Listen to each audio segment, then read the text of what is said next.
Welcome to the Transform My Dance Studio podcast, the only podcast for dance studio owners, where each week we bring you business growth strategies to help you increase your profits, impact the lives of more students, while ensuring you get back some time to have a little life outside of the studio. It's time for you to become the go-to studio in your area. Now, here's your host, founder of the Dance Studio Owners Association, Clint Salter.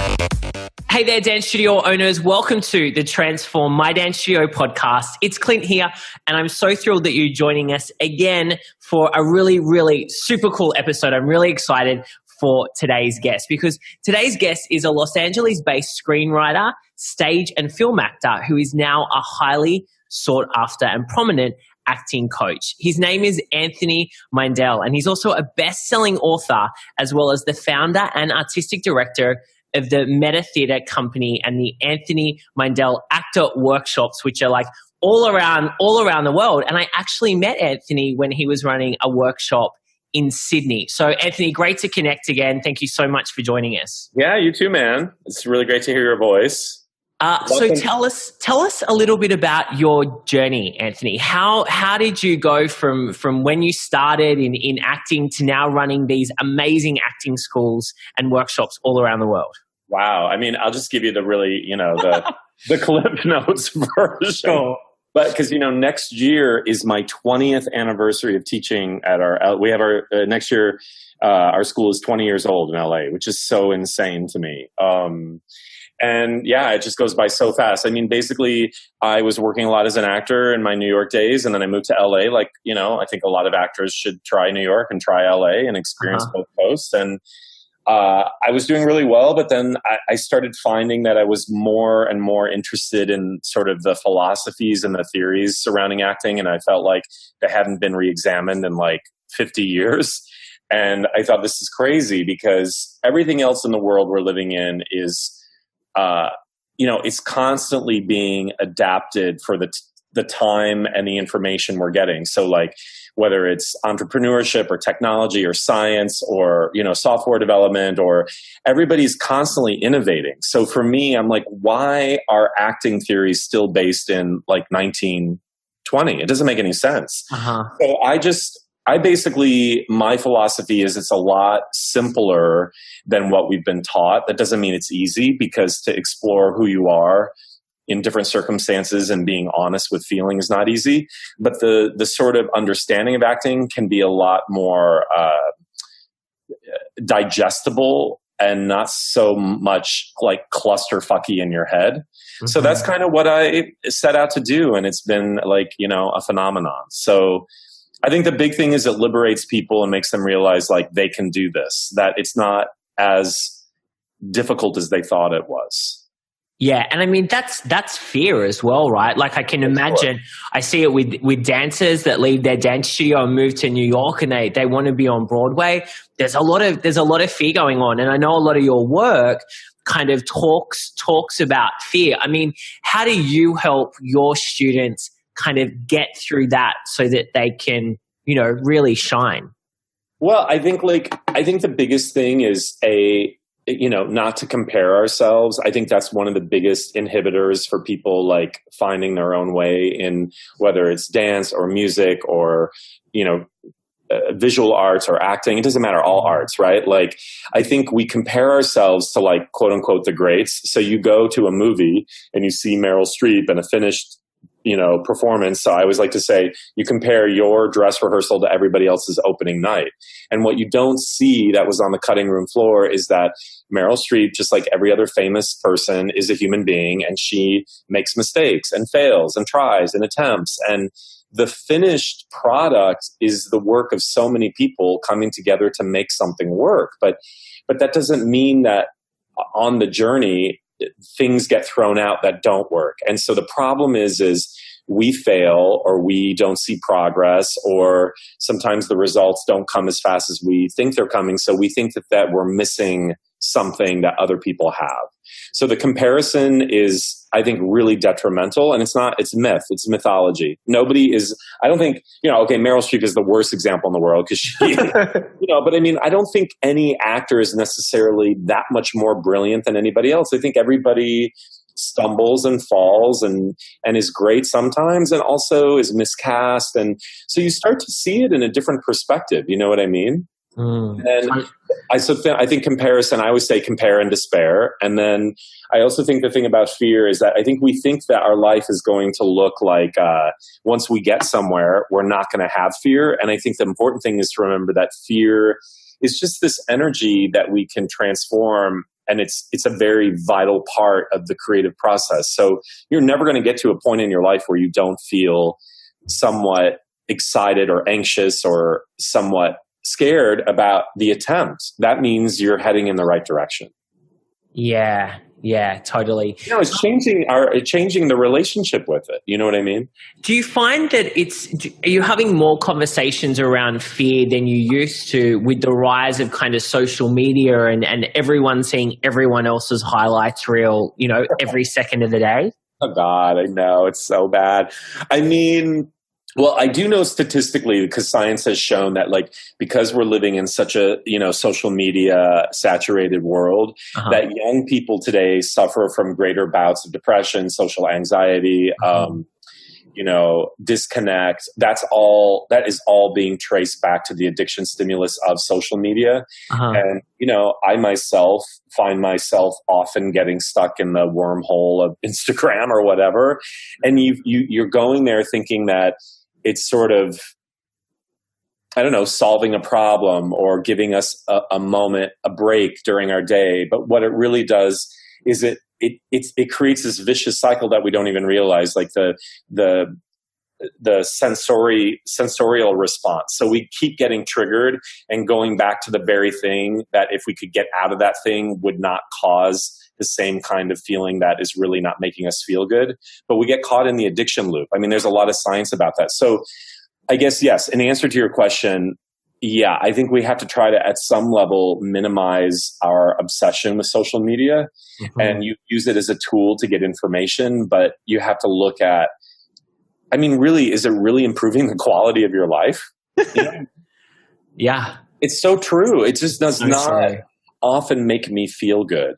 And yet I know that my addiction is making me go there because I, like everybody, become unconscious about it. And then you're like 30 minutes in and you're like, wait, why am I trolling through pictures of somebody on vacation in Exactly. Why am I hitting this button in my bed for 30 minutes or an hour lying here looking at. It's awful. Well, one of my friends, Kelly Abbey, she's a great choreographer out in Sydney. She had a great comment and it's like, why are we liking everyone else's life in the morning before we like our own? And I was like, that's perfect. Yeah. Because, we're putting the energy towards those people and their lives. And that is going to dictate, that's going to have some type of impact on the day we then lead. Yeah. And I also think, Clint, even an even more deeper understanding of it too is like at some level when we're liking these things, like I'm thinking about myself sometimes, you just click on them because you just do it. It's just, again, it's just part of the habit. It's not like you're really often, I can only speak for myself, taking in something deep and profound and inspiring. You just click, because it's also like the thing to do and they're your friends and you're acknowledging them and it's like popularity. And it's so weird if you start to really, dissect it. And again, I'm not saying that there's anything wrong with it as a tool to stay connected. I just think we've become so driven by something that in the big scheme of things is meaningless and does not offer the real thing we're seeking is not in the thing. Yeah. That's the truth. It's just not there. It will never be there, Yeah. And that's why, being a therapist, they're never going to go out of business, right? There's always going to be a place for a therapist. Yeah. I want to talk about in your book, At Left Brain Turn Right, you talk a lot about overcoming the inner critic. And I see it with our studio owners. I also see it in students, dance students, and you would see this as well, and it can really kind of hold people back. They can kind of have the imposter syndrome. What are some strategies that you use in the classroom to help people kind of move forward? Wait, Clint, what's the imposter syndrome? I don't think I'm familiar with that term. So imposter syndrome is like when you're, it's kind of like a bit like fake it till you make it. Right. Okay. So you kind of, you feel like you're an imposter. Like, you know, this can't be happening I can't be getting this role. Like I couldn't be able to do this. Right. Because it's not really, you feel like it's not really you in your place. Okay. Well, I mean, what's interesting is like, for me, I'm a big advocate of fake it till you make it, because there's so much science that supports in the fake, you'll eventually get there. And I do think at the deepest level, nobody knows what they're doing. If you think about our current government, I mean, that's the greatest example that people don't know how to govern, and then they're figuring it out as they go along. You know what I mean? I don't know if Donald Trump is ever going to figure it out, but I think people learn the skills on the job. So again, I think there is this disconnect in thinking that we have to have it all together or be perfect or have all these skills or have all the answers before we get the job. That's not true. You get the job, and every job is going to be different, and you're going to learn how the skills that you need for that particular job while being on that job. Do you get what I'm saying? Totally. So I guess to get over that hump is really about, you just do it. I think the thing that people get stuck with the most, and myself included, is if you sit around and think about doing something, the thinking is going to keep you from doing it. And if you just did it, something always comes out of the doing. Yeah. You know what I mean? Yeah. You've got to take action. I mean, and it's the same with anything. It's the same with you creating the acting schools and the workshops, right? You could have sat there and thought, well, that's not right. That's not the right location. Oh, you know, that they're not the right teachers. That's not the right, you know, piece in the curriculum there. And that could have stopped you from moving forward. But I'm sure you didn't have all the domino pieces lined up and everything was exactly where it needed to be when you opened the first school, right? Well, it's true. And it never, you know, it's also like thinking, you know, are people going to be interested, or is there a place for this, or are people going to understand this message? I think that's the thing about making any kind of art. You know, I'm finishing up a feature right now, and I'm 2/3 through another feature. I'm going to Paris next month to finish this other movie, and it's about terrorism and gun violence. And at one level, it's very scary to be, you know, telling stories about things that I think are socially conscious awareness pieces that I feel very passionate about. There's another part of me that's like, oh my God, why am I doing this? Who people want to go see superhero movies? Do they really want to go see a movie that's really dealing about real things? But you just have to do what your heart is telling you to do.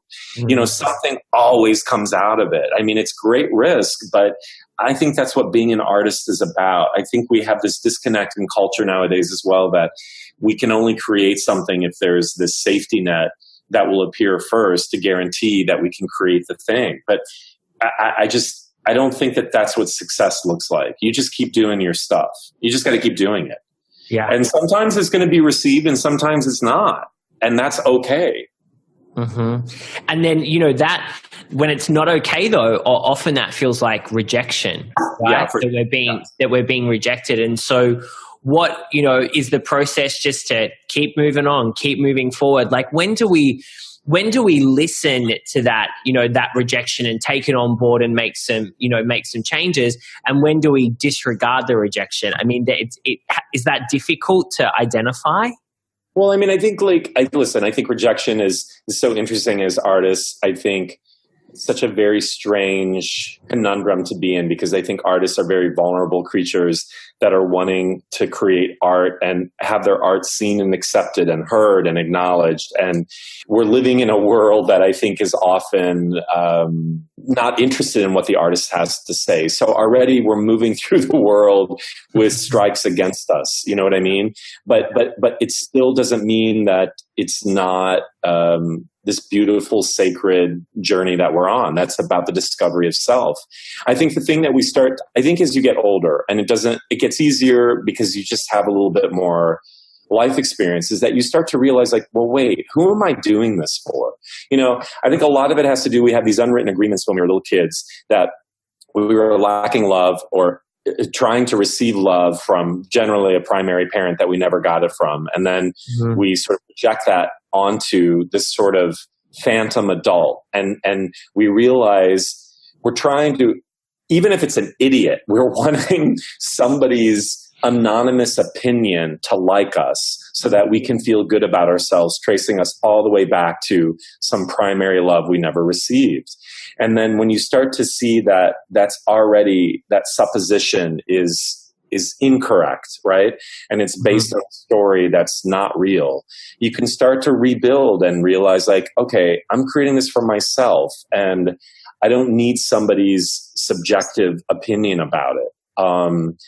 And I think the greatest artists who have broken through are kind of hardwired that way. I think you have to be brave enough to stand to your convictions of, this is the message. This is what I want to tell. This is what I want to, and not everybody's going to get it. And I think that's okay. What is art if everybody is like, always like, oh, I love it. I love it. I mean, art is also to provoke and to create thinking. And see, I think that's another problem with social media. If it gets 10 million likes, why is that considered great? What happened to art being provocative and makes you maybe uncomfortable? Do you know what I mean? Totally. It's a whole bigger conversation, but right. Yeah. You know, I love all of this. Now I want to ask, because, you know, you are working with a lot of actors who, you know, are training to be in film and television. What I'd like to kind of help out our studio owners here who are, you know, teaching a lot of these students how to dance. Some of them offer acting as well, and music and singing. What do you think an artist needs to have and to be taught and to be nurtured in to really have a sustainable career in the entertainment industry? I mean, you know, something I mentioned last night. I think, you know, Clint, whatever your artistry is, you have to have community because you can't do it alone, you know, whether that's a great acting school or a dance studio or a group of friends that you're creating things with on the side, or mentorship, or obviously agents and managers and, you know, people who really support and see your talent. I think you just can't do it alone. You can't, that's the biggest thing. You have to find community, because also within community is connection, not just at the, you know, spiritual and physical level, but also you get information. So somebody could be like, oh, they're having these dance auditions for this, or my agent is looking for this type, or so you get plugged into networking stuff without it feeling like, ooh, we're networking. You know, it's more organic process, you know? You know, when I think about the things that I'm doing now outside of the school, all those things have come from my studios. So the movies that I'm doing are based on the actors that I'm working with that really inspire me. Had I not created this community, I mean, I'm sure I would have found other actors that inspired me, but now I have this really intimate sort of communal relationship with people that I've been working with for many, many years. And I'm able to write and create things with them because that's something that we've been creating together. So it's really valuable to stay plugged in. You just got to stay plugged in. Yeah, so true. I love that. It really, community really is everything. Yeah. I want to ask about your acting schools and your workshops from a business perspective for our studio owners. You know, why do you think your acting schools have been successful? Why, you know, others start up and shut down? Like, what is that special sauce? What do you bring and your team bring to your training in your facility to really make it, you know, a thriving business, but also a great place for learning and education? I mean, I think, you know, I never really ever think of myself as a business owner, right? Because I'm just doing what I love. And I think that these cliche sayings of like, do what you love and success follows or money follows, I think it's really true. I think you have to, like, you know, I started my school here in LA, like I said, 20 years ago with 6 students, like in my living room. We just like, you know, they'd come to my apartment and we just sit and read. And it started like just a group of people who wanted to get honest in their work. And now we have schools in 7 cities all over the world. Like, I mean, I think, so my point is you really try to create something from the heart. And I don't think these things are like mamby-pamby, you know, like la la woo woo. I think they're really real concrete things. Like I think it starts from the top down. So if you're creating something and you have intention and your focus is about creating something that has a special message or a different, unique value that people are really needing in some way, I think you'll find a way to create that not only works for you, but speaks to other people because it becomes universal. So again, I think all these themes come back to the same thing. I think it's also in the work. You start to realize like, oh, you can make a difference. Who you are is enough. That you're more interesting than any idea you have of yourself. Like I watched that show World of Dance because one of my students is it's Jenna Dewan Tatum, and she helps she's not the judge, but she helps get them to get ready to dance. But as I said, I was watching a little bit of it yesterday, and Jennifer Lopez was counseling one of the kids and was just, basically told her, get out there and dance with all of you. Like, let us see all of you. And I think it's so interesting, Clint, that the real truth about art that I think is now coming forward is that it's really all about you, meaning the person. Like, it's not about the role you play. It's about the role comes to life because Clint is inhabiting all of his stuff through the role. Your pain, your upset, your love, your tragedy, your desire, your sex, your excitement, your fears. You see what I'm saying? So you hear mentors and famous people keep saying, I want more of you, whether it's on, The Voice or on a dance show, or that's been my philosophy. And I think we're seeing that more and more. Yeah, I agree, and I love this. This is where the great artistry comes out, right? Yeah, it's so true. Well, I think I think if you think about people who have broken through, what's the common denominator? They're who they are. You know what I mean? Mm-hmm. Jennifer Lawrence is Jennifer Lawrence. Shailene Woodley is Shailene Woodley. Ryan Gosling is Ryan Gosling. They at some point, I think they reconciled that who they are is interesting. And some people like them and some people don't. I don't think they care. They're just, they've broken through by being who they are. Yeah, so completely true. Anthony, I know we're running out of time. I've got one more question for you. Okay. What do you wish you had known when you first began your journey in this industry that you know now? Gosh. That's a great question. Well, I think for all of your young listeners that it's all going to work out and that it isn't going to work out the way you think it's going to work out. But that can also be really beautiful and even better than the way you think it's supposed to work out if you're open to the, crazy corkscrewy twists and turns and just stay open. Just stay open. You can be used as a channel for something much greater than your left brain is kind of telling you it wants you to be. A lot of times, as I've gotten older, I've discovered like the things that I thought I wanted to be and do when I was 20 really came from a very egoic places that were based in fear or having to prove something or to show somebody that I was, okay if I was successful in a traditional way, or, you know what I mean? We have these very, I think, simplistic pictures of what we think success or fame or notoriety looks like. And then as you get older and you start to develop yourself, you realize like your impact can be so much more powerful than a lot of our dreams that really aren't dreams. They're based in fear. Yeah. So that's really powerful, I guess, when I'm saying it, because you know what I mean? It's so true, Clint, but it also takes a lot of dismantling because it's scary to be like, you know what?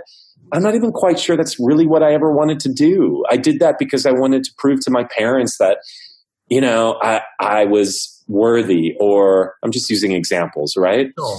So I think, now listen, some of those dreams from being childhood are really integrous to who you are. So I'm not saying they're not of value. I think you move in the direction of where your dreams lie, but also there is a bigger dream that wants to be dreamed through you. And you have to be open to all these other ancillary sort of experiences that want to come into your life.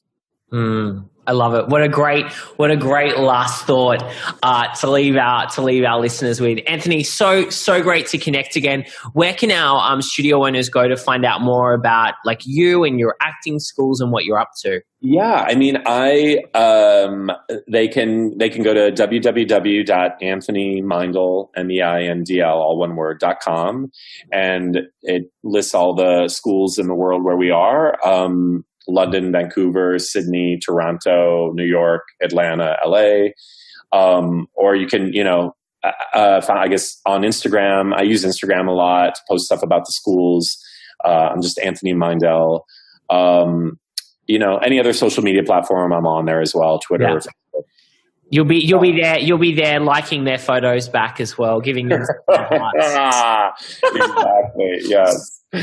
Awesome. Well, again, thanks, Anthony. So great to have you on the show. Really appreciate the wisdom that you shared with us today. Thanks so much for having me. It's so great to talk to you. You're doing great things. Thanks, man. Thank you for joining us today. For all the resource links from the show and to receive access to our free dance studio growth training, make sure you visit transformmydancestudio.com.